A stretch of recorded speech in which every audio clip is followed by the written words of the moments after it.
I just think it's like everything. We just keep going, and it's today. I mean, you gotta think of how we felt and how someone who got biscuitized in that period, that emotional point of their life, that quintessential score for their life experiences and those coming of age moments. So the people coming of age now, you know, we can't think that they're gonna just always go back to the stuff our dads like. So today, I think all rock has its purpose. I just think rock is dwindling down as a voice overall. And I feel that that's very inspiring, because in any depression, like a genre depression we're going through with rock, out of every depression comes the most amazing art.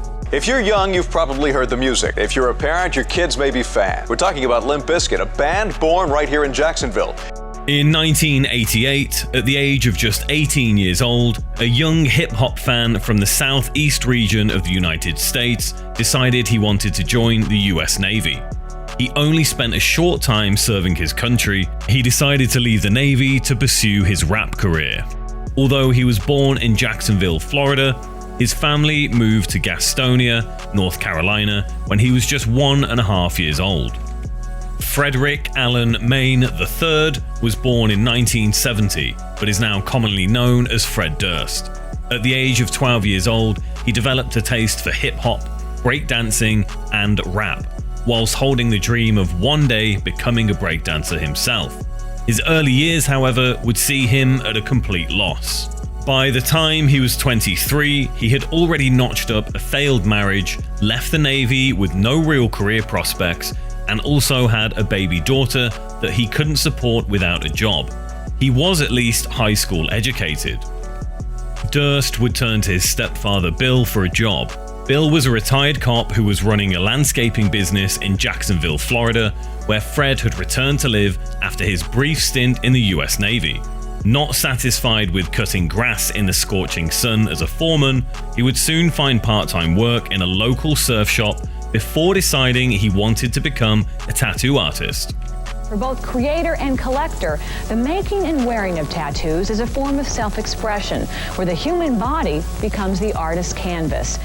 Back in the 90s, tattoo culture was starting to explode and quickly found its home amongst the skateboarding and graffiti scenes across America. These cultures would come to naturally mix with hip-hop and rap to form a completely new and immersive subculture. A subculture that would have a heavy influence on a new genre of metal music. At the age of 23, Fred Durst would divorce from his first wife in 1993. And whilst working as an apprentice tattoo artist at Westside Tattoo in Jacksonville, Florida, decided he wanted to form a musical group that combined his love of rap, rock, and metal, whilst also trying to incorporate his love for art. Jacksonville, Florida wasn't exactly a breeding ground for metal music. It's estimated that over 50% of the population were religious, and as we all know, religion and alternative music really didn't see eye to eye in the 90s. In fact, many religious groups were actively protesting alternative music events, its culture, and its message, with some groups managing to have concerts by alternative artists cancelled on a regular basis. And as always, they were citing the devil was at work. In 1982, at the age of 12, Fred Durst was begging his parents for a set of turntables so he could follow his dreams of becoming a beatboxer and a DJ. Not exactly career choices that are seen as viable amongst religious communities back in the day. So when Fred Durst landed a job as a tattoo artist some years later, he had at least taken the first steps to living the alternative dream. His tattoo career, though, would be short-lived, as eventually he would take the next step and meet a group of musicians that shared his passion for music, creativity, and alternative culture. And in 1994, that group would become known as Limp Bizkit. So come and get it! This documentary is sponsored by Status Audio. After working as a sound engineer for several years, I've come to demand a certain quality when it comes to audio. And the Between Pro wireless earbuds made me feel like I was back in a professional recording studio. which is impressive considering how affordable they are. The depth and layering of every single song I've played through them is beyond anything I expected. It's like having an entire surround sound cinema system in the palm of your hand. In a world first, the Between Pro triple driver system not only delivers impeccable sound, but in my opinion makes them the most powerful earbuds on the market. Quite literally, the sheer volume can be mind-melting. Incredibly comfortable with a total of 48 hours battery life in the buds and the case, as well as an advanced codec with 4 microphones for enhanced call quality. The Between Pro wireless earbuds from Status Audio are quite frankly phenomenal. Try them for yourself, you will not be disappointed. I'm finding out that nobody is honest. Everybody's a liar. The music business is the biggest joke in the world. The only true people out there are the fans that are coming to the shows and the bands that are playing in the show. During his teenage years, Fred Durst formed a breakdancing group called the Reckless Crew. They would enter every competition they could find, and they'd win most of them. This spotlight attention gave Fred an early taste of what it might be like to be famous. He was already sending out VHS demo tapes to record labels, confidently telling them if they just gave him some time in a studio, he'd be the next big thing in hip-hop.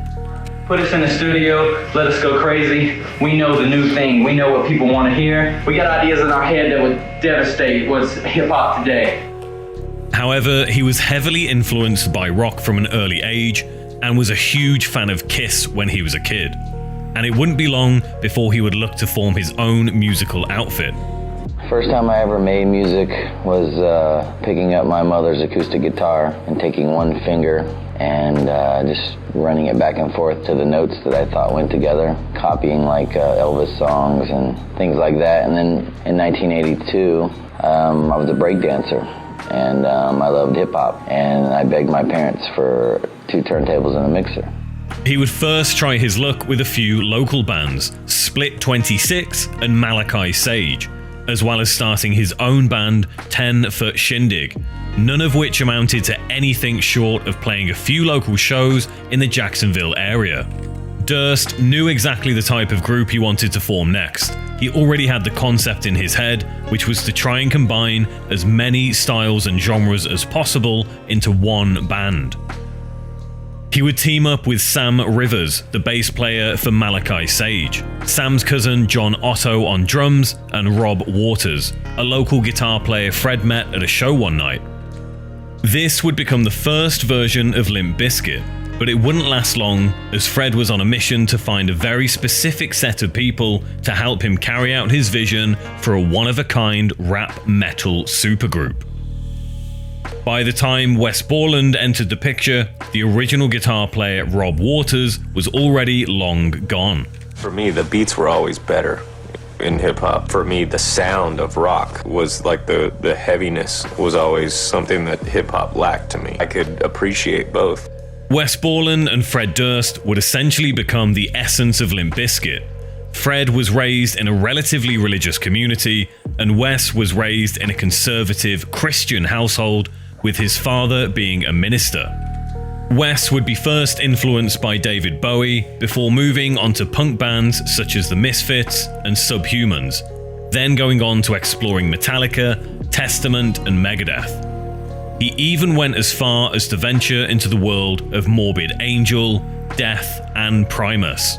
I don't, in a lot of ways, consider myself a normal musician because I do think about everything like a visual artist. And when I first approached guitar, I started thinking about the way it looked and how it worked instead of how I could play it. So I immediately wanted to start taking it apart and adding things to it that didn't belong and changing it in different ways. And whilst Fred was also influenced by rock and metal, it would be the hip-hop movement that really drove him to become a musician. And it would be this diverse combination that would ultimately take Limp Bizkit down a very unique musical path.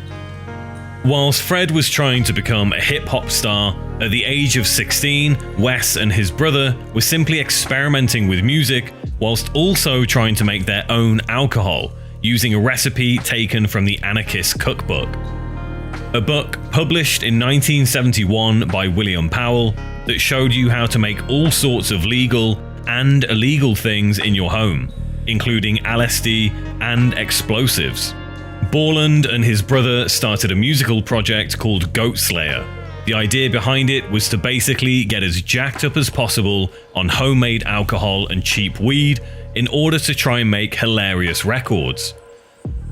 And this was all based on one of the strangest bands to come out of the late 80s. Wes and his brother were huge fans of a band called Ween, a very peculiar band from New Hope, Pennsylvania. Although they were classed as an alternative rock band, Ween combined almost every genre they could think of, from funk and soul to psychedelia and metal, and even gospel to country music. Although they didn't exactly top the Billboard charts, Ween influenced a wide variety of people, from Henry Rollins of Black Flag to Avenged Sevenfold, and of course, Wes Borland. Wes seemed like the perfect match for Fred's new band, but oddly, the pair wouldn't actually meet until their very first show together. I think both sides of music are reviving each other. You know, like hip-hop to another world, to a lot of people who only like rock are now, that wouldn't listen to hip-hop, are getting hip-hop on their plates, and it's palatable enough for them. Fred first saw Borland when he was playing in his own band called Kronk. He likened Wes to a cross between Les Claypool, one of the founders of Primus, and Marilyn Manson. Durst told the other members of his new band to get Wes on board, and Wes agreed. The pair would meet for the first time when they played their first show together. The band played, and Fred made up lyrics there and then. The lineup was almost complete. There was just one spot left to fill alongside Sam Rivers, Wes Borland, John Otto, and of course Fred Durst. That final member would be DJ Lethal. Oh yeah! I noticed at a lot of House of Pain shows, I mean, definitely there's a crossover. I've always said, you know, if I go see House of Pain, you'll see as many Slayer shirts out there, or Pantera shirts as you will. In 1992, an Irish-American hip-hop trio released one of the most recognizable songs of the 20th century, and DJ Lethal was part of that success. House of Pain, formed just a year earlier, would have an instant hit on their hands with Jump Around. The group wouldn't last very long and officially disbanded in 1996, which gave DJ Lethal a chance to join Limp Bizkit on a permanent basis, which also gave Fred Durst his final piece of the missing Limp Bizkit puzzle. Although Fred was convinced that his new band was sure to be a huge success, at first the surrounding music scene wouldn't share his enthusiasm. Limp Bizkit would start playing local shows in the Jacksonville area at one specific venue, the Milk Bar. Opened in 1990 and named after Stanley Kubrick's A Clockwork Orange, the Milk Bar would host bands such as Blink-182, Fugazi, Pennywise, and Korn. The first show Limp Bizkit played only managed to pull in around 20 people, but word would spread and the audience would slowly start to grow. At the time, Fred Durst was calling as many record labels and A&R representatives as he could think of, pretending to be a management company for the band in the hope of making Limp Bizkit look bigger than they really were. Not surprisingly, this didn't work.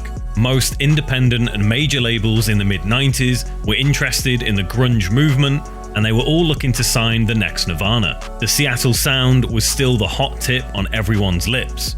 That would all change though, as one band from Bakersfield, California were about to change the shape of music to come. Are you ready? In 1994, Korn released their debut album. 2 years later, on January the 29th, 1996, it went gold in the United States, and on February the 10th of the same year, it entered the US Billboard charts. Korn had officially just put nu metal on the map, an emerging genre that would dominate the music industry in the coming years. Not only did Korn open up the door to commercial success for bands like Linkin Park, Papa Roach, Deftones, and Static X, they would directly be responsible for introducing Limp Bizkit to Ross Robinson, an American producer known as the godfather of the nu metal sound. I started picking up CDs and looking on the back of the CD of produced by this person or A&R'd by this person, and I didn't even know what a producer was. I didn't know what an A&R was. I just took the names and I would call the record companies. I even called Interscope. I called every record company, and I made a fake name for myself, and I acted like my manager. And I started throwing people's names around, big names on big CDs, saying that they were so interested in my band. So by the time I called the second record company, the other record companies already called because I threw their names around. So the buzz was there and people were talking about my band when really nobody knew anything about it. During the mid-90s, Korn would come to Jacksonville to play a show at the Milk Bar, opening for Sick of It All. Fred would meet Korn after the show and convince them to come back to his house for some beers and free tattoos. At this point, Fred had only been tattooing for 2 weeks, but told Korn he'd been working in a tattoo shop for almost a year. At some point during that night, Fred gave Korn a copy of Limp Bizkit's first demo tape that had 3 songs on it. Whilst Korn didn't seem to think much of the demo, they decided to give it to Ross Robinson, who produced Korn's first album. At first, Ross wasn't interested in Limp Bizkit. It was his girlfriend that eventually listened to the demo tape after Fred wouldn't stop calling them. Robinson's girlfriend gave the demo tape the thumbs up, so he offered to record their debut album. It looked like the band had finally caught a break, but what happened next would almost end their career and their lives.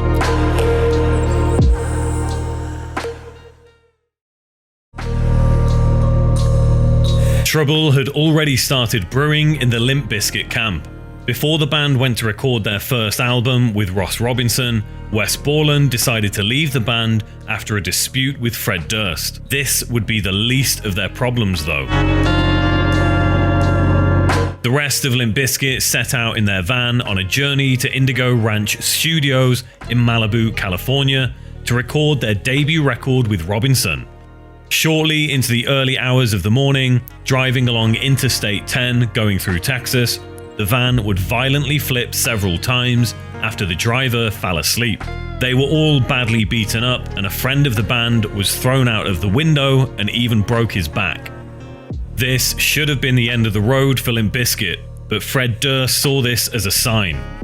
He was convinced this was some sort of second chance to make amends with Wes and get him back in the band. Durst and Borland subsequently set aside their differences, and Limp Bizkit were back to a 5-piece.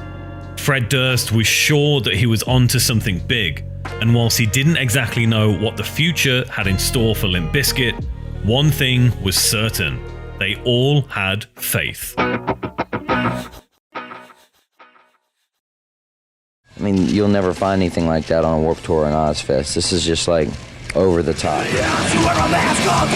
After a rough start to their already fragile career, July the 1st, 1997 would see Limp Bizkit release their debut album, $3 Bill, on Interscope Records. They would go on to support Faith No More on their Album of the Year tour, but were often booed by the crowd.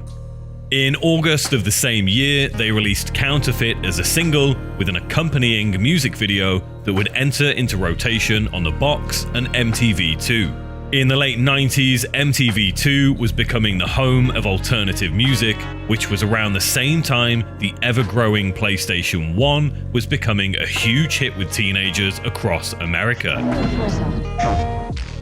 It was at this point that punk and alternative music had started to cross over into the mainstream, with video games like Tony Hawk's Pro Skater introducing bands such as the Dead Kennedys and Primus to a wider audience, and a few years later, games such as Sean Palmer's Pro Snowboarder would feature Static X, Spineshank, Papa Roach, and more, helping to solidify the nu metal movement into popular culture.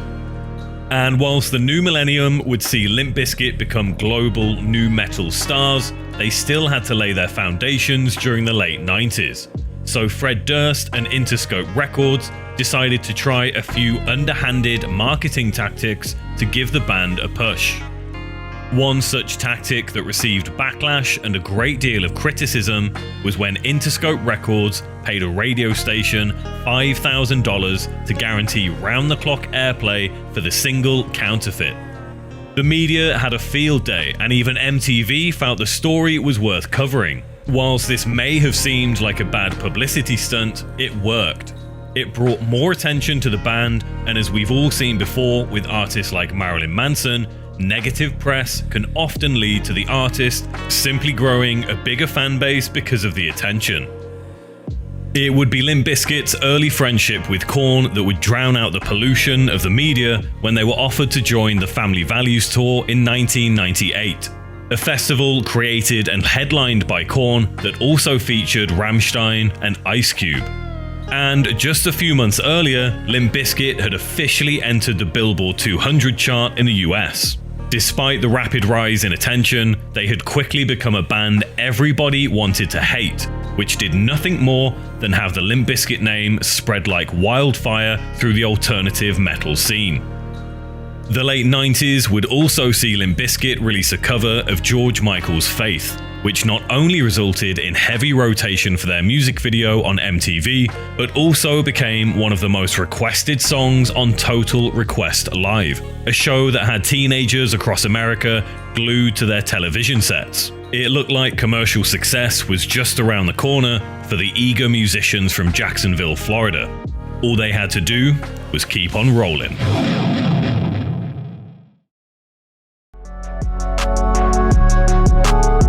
By the start of the new millennium, Limp Bizkit had certified themselves as the new rap metal kids on the block, and had now been publicly endorsed by the likes of hip-hop superstars such as Snoop Dogg, Dr. Dre, Eminem, and even Flea from funk rockers Red Hot Chili Peppers. They all starred in the music video for Break Stuff, a single released from their second album, Significant Other. A song that just a year earlier had gotten Limp Bizkit into a world of trouble. The band would play the legendary Woodstock '99 festival in New York, a festival that tried to emulate the iconic Woodstock Festival of 1969. It was covered exclusively by MTV, and an estimated 400,000 people would attend, making it one of the largest festivals to ever take place. Fred Durst decided to address the crowd just before playing Break Stuff. He told the crowd to let go of any negative energy they had, and whilst Durst has repeatedly said over the years this was supposed to be in the form of jumping around and having fun, the crowd interpreted his message in an entirely different way. They started to destroy anything they could get their hands on, fighting broke out, people started to light fires and tear equipment down. The media had a field day blaming Limp Bizkit for the chaos and riots that would become the main narrative for the headline coverage of the festival. But once again, this simply thrust the band into the spotlight, giving them even more press coverage. Whether you loved this band or hated them, you couldn't get away from them. And their upcoming third record would not only be a global smash hit, but would also see the band appear on the soundtrack for the Hollywood blockbuster Mission Impossible, starring Tom Cruise. On October the 17th, 2000, Limp Bizkit would release arguably their most popular record to date, Chocolate Starfish and the Hot Dog Flavored Water. It would spawn 5 singles and land the band #1 chart positions around the globe. Debuting at #1 on the US Billboard charts, it sold over 1 million copies in its first week alone. The record was certified platinum just 2 months later, an incredible achievement for a new metal band that so many people apparently hated. All 5 singles released from the Starfish album were huge. My Generation and Rollin' became teen favorites, and Take a Look Around went straight onto the Mission Impossible soundtrack, a soundtrack that featured Metallica, Foo Fighters, and Chris Cornell. Limp Bizkit were now global stars, being featured regularly on MTV and the cover of magazines. They even collaborated with the likes of Christina Aguilera for the VMAs, one of the biggest televised award shows of the time, alongside one of the biggest pop stars of the time. Despite their enormous rise to fame in the year 2001, That same year would ultimately see the band hit their career peak, as Wes Borland decided to quit, and the nu metal era was just about to come to an abrupt end.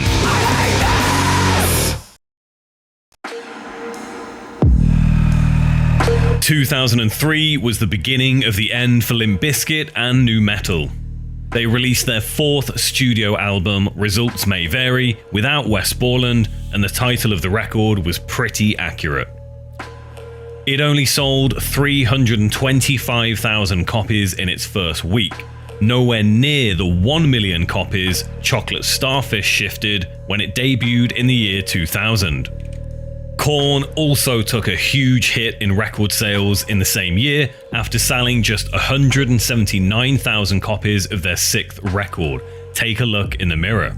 From 2003 onwards, there was more focus on indie and rock bands breaking into the mainstream. Bands like Jet, You Gonna Be My Girl, the Yeah Yeah Yeahs, the Libertines, and Hot Hot Heat were sweeping through the underground scenes. And by 2004, My Chemical Romance had officially declared the commercial arrival of emo with their second album, 3 Cheers for Sweet Revenge. An album that reached number 28 on the US Billboard 200 and landed the band a number 1 position in the UK rock and metal charts. Nu metal was about to be kicked to the curb by the likes of Paramore, Taking Back Sunday, Panic at the Disco, and Fall Out Boy.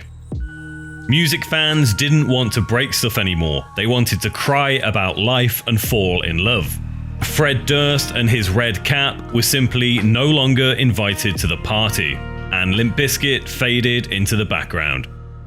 Having only released 1 album in the last 10 years, it's fair to say the former nu metal kings stopped rolling a long time ago. Want more? Why not watch another documentary right here on Raw Music TV?